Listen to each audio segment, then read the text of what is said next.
നമസ്കാരം കൂട്ടുകാരെ. ഇന്നത്തെ എൻ്റെ റെസിപ്പി ഒരു ടിപ്പിക്കൽ സൗത്ത് ആഫ്രിക്കൻ കുംകേർട്ട് പിക്കിളാണ്. ഓറഞ്ചിൻ്റെ മധുരവും നാരങ്ങയുടെ പുളിയും കൂടെ ചേർന്ന ഒരു ചെറിയ ഫ്രൂട്ടാണ് ഈ കുംകേർട്ട് എന്ന് പറയുന്നത്.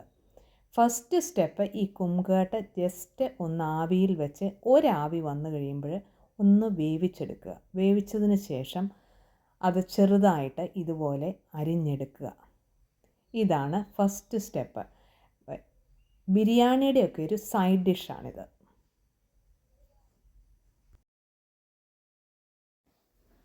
ഈ അരിഞ്ഞതിലേക്ക് ഒരു 2 ടേബിൾ സ്പൂൺ പഞ്ചസാര ഇട്ട് കൊടുത്തിട്ട് ഇത് ഇളക്കി വെക്കണം.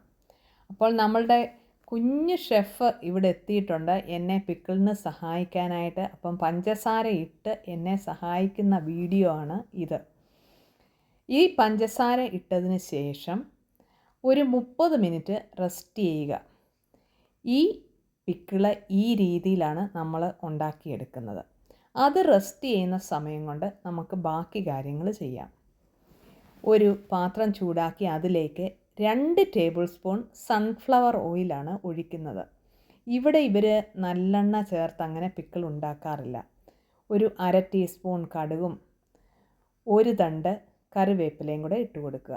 ഇത് മൂത്ത് കഴിയുമ്പോഴത്തേക്ക് തീ ഓഫ് ചെയ്തിട്ട് 1 ടേബിൾ സ്പൂൺ മുളക് പൊടിയും 1/2 ടീസ്പൂൺ മഞ്ഞൾപ്പൊടിയും 2 ടേബിൾ സ്പൂൺ പിക്കിൾ മസാല, അച്ചാർ പൊടിയും കൂടെ ഇട്ട് കൊടുക്കുക. എന്നിട്ട് ആ പാത്രത്തിൻ്റെ ചൂടിൽ തന്നെ നന്നായിട്ട് പച്ചമണം പോകുന്നത് വരെ ഒന്ന് മൂപ്പിച്ചെടുക്കുക.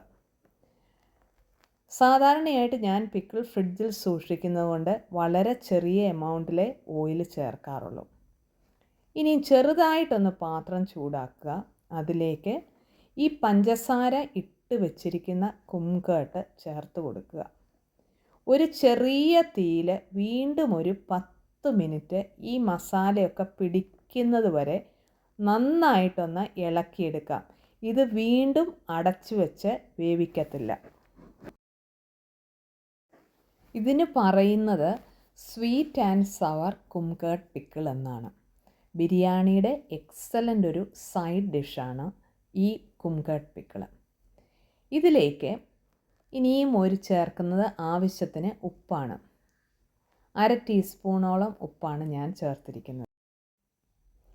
ഈ പിക്കിള് കുറച്ച് സമയം റെസ്റ്റ് ചെയ്യുമ്പോഴത്തേക്ക് ഈ കുംകേർട്ടിൽ നിന്ന് കുറച്ച് വെള്ളം ഈ പാത്രത്തിലേക്ക് വരും. അപ്പം അധികം വെള്ളം ഒഴിക്കേണ്ട കാര്യമില്ല.